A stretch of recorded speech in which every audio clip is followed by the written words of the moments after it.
Let's talk some more about codes, shall we? This was a question in the tutorial which gave us a parity check matrix and asked us to determine pretty much everything about the code that it represented. The length n, the dimension k, the minimum distance delta, write down all the code words, and figure out how many errors the code can detect and correct. So let's see if we can fit that into a 10-minute video. The parity check matrix, first thing you have to get kind of straight in your head, which took me a while. There are two forms of matrices you might be given the code in. One is the code generating matrix. One is the parity check matrix, which in my head I kind of think of as the code word checking matrix. You can, if that helps you think of it that way too, but maybe not say that out loud since it's not actually correct. But it's the code word checking matrix because if you are the radio operator or whatever, or the computer that replaced the radio operator, and you get any random 7-length string in that is either a code word or not a code word but a word that needs correcting, the code word or parity check matrix, you just multiply that matrix by the code that you got, and if it's all 0, then the word you got was a code word and it doesn't need correcting. Anything other than all zeros, there's an error, and that's one way to detect the error. So we automatically know just from looking at the parity check matrix that the length of the code words is 7, because we'd have to multiply by a vector that's 7 long. That's easy, I think. Before we talk about the dimension and the distance, let's write down all the code words so that gives us a good, hopefully clear idea of what the code words in this code look like.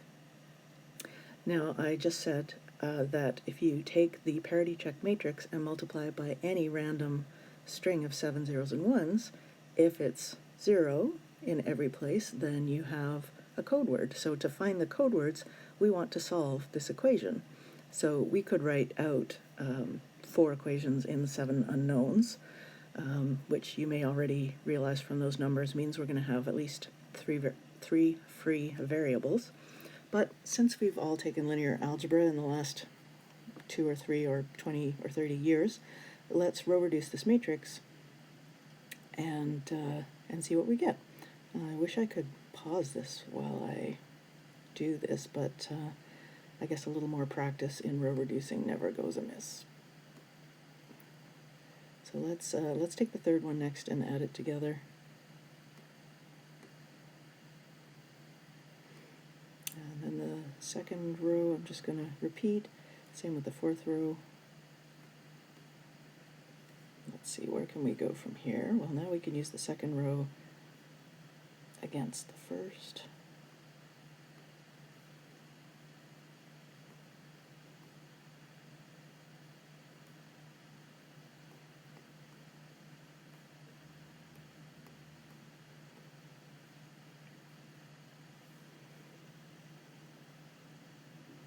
Now we could use the third row against the first. I guess we'll do that. One more step doesn't hurt.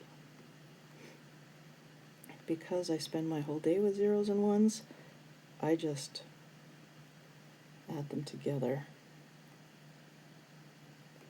Sorry, my way of adding is not to think, oh, 1 plus 1 is 2, which is 0 because we're in mod 2. If I want to take the first row and add the second row to it, I just take the 2, and if they're the same, I write a 0, and if they're different, I write a 1. So I'm doing the first and third right now. Is that what I said?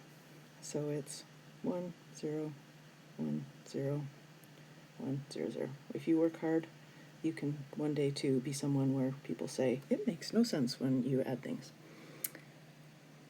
But now we can see our free variables. They're the ones hiding right behind the pivot variables. So there's x7, x5, x3 are going to be our free variables. And if we write them in terms of the non-free variables, x7 is negative, well, again, we're working in a finite field with only 2 elements. So in linear algebra, you would write this as x6 plus x7. This is the final row here, equals 0, and then you'd say x6 equals negative x7, or the other way around, but since this is binary, it's the same thing. And it just means that x6 and x7 are going to be the same value in our final setup, in our code words.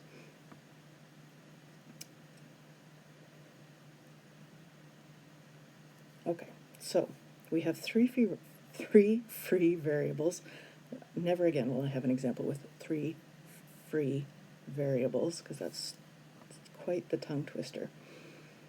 We also know that x4 plus x5 plus x7 equals 0. That's going to come in handy. We know that x2 equals x3 from the second row, and we know that x1 plus x2 plus x1 plus x3 plus x5 is 0, meaning that x5 is just the sum of x1 and x3. That's getting kind of confusing, so let's just write this out more formally. It means to get x1, we take x3 and x5 and add them together. To get x2, it's the same as x3, so we write x3 for x2 and for x3. x4, we know is x5 plus x7. x5, where did that go? Oh, x5 is one of our free variables. x6 is the same as x7, so we write x7 twice, and that's our generic code word generating vector. So to generate all the possible code words, we take the 3 variables and the 2 options, so we know there are going to be 8 of them because we've got 2 to the power of the 3 free variables. And as an aside, but an important part of this question, that's why the dimension of a code is 3. The dimension is the same as the number of free variables in the linear algebra representation in the parity check matrix, because it's the same kind of notion. It's the degrees of freedom that we have when we're creating the vector. So anyway, we could have, for instance, our 3 variables being 0, 0, and 0. And then when we put the other ones in, they're also going to be all zeros. That's no surprise. But we could have 0, 0, 1. And then that's a 1, and then we fill them in backwards according to what came before. So doing that will give us the whole set of code words. I'll stop the video here, upload it, and I'll do a second part where I've got the code words already generated, and we'll talk about the minimum distance and the errors that it can detect and correct. Talk to you soon.